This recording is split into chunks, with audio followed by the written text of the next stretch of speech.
In my last video, I talked about the fact that marriage used to be an idol for me and that I had it on this pedestal as the answer to some of my insecurities and loneliness. I also talked about the fact that although as Christians and in churches we never explicitly say that we think marriage is more valuable than singleness, sometimes we can inadvertently communicate that through the things we say and do.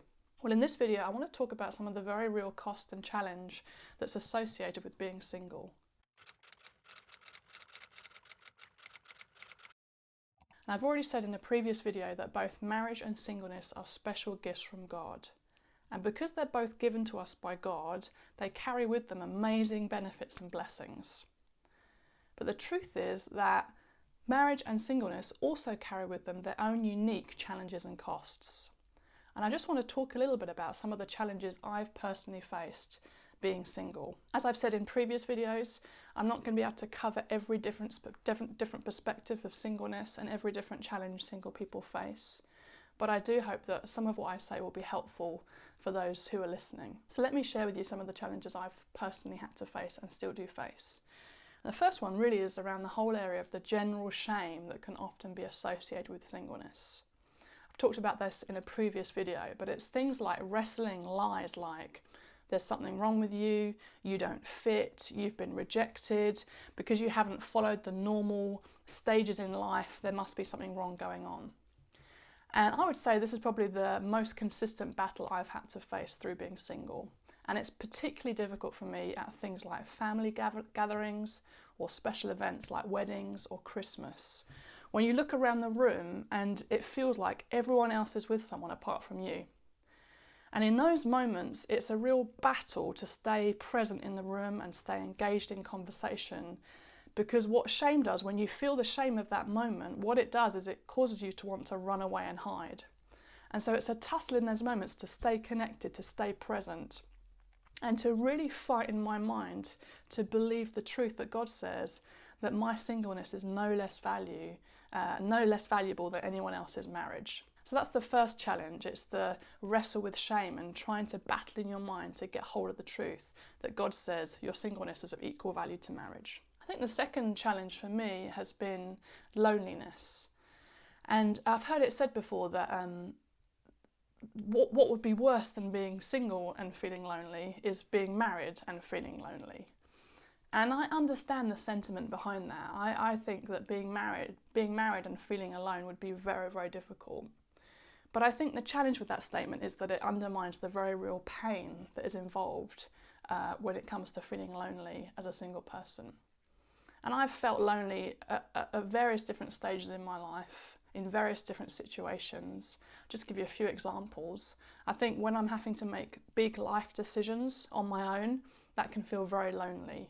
You know, when you're having to make a big decision, you don't have that one person that you're in a covenant committed relationship with who will shoulder the decision with you, who will wrestle it through with you, who will champion you through that decision, who will be with you through that decision, who will also be there with you if everything goes pear-shaped to shoulder the responsibility.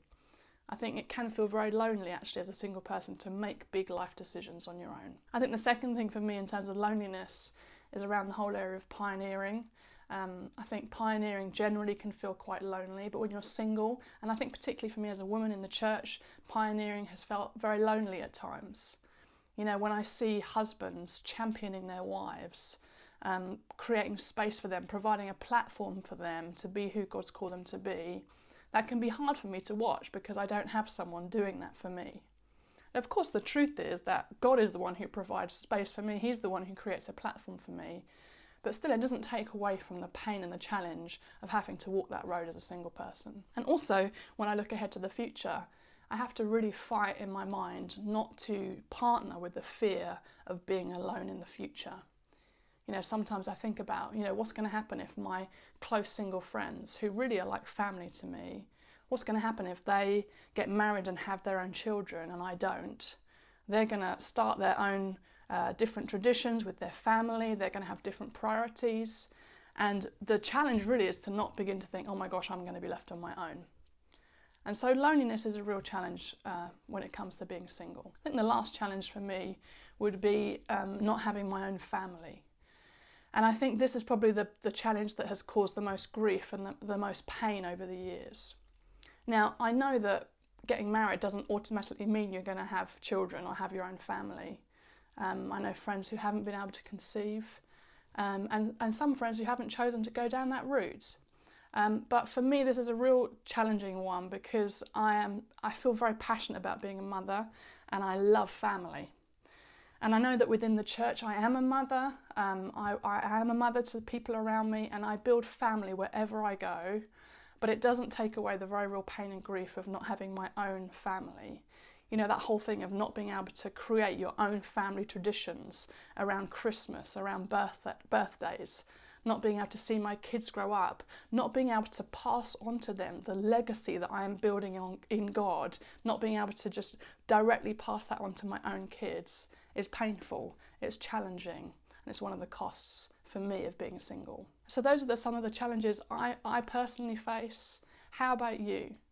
What costs and challenges do you face through being single? Why don't you write some of them down in the comments below?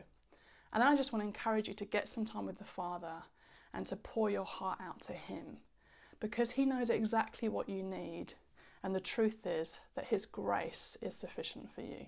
In my next video, which will be the last one, I want to talk about how can we thrive in our singleness.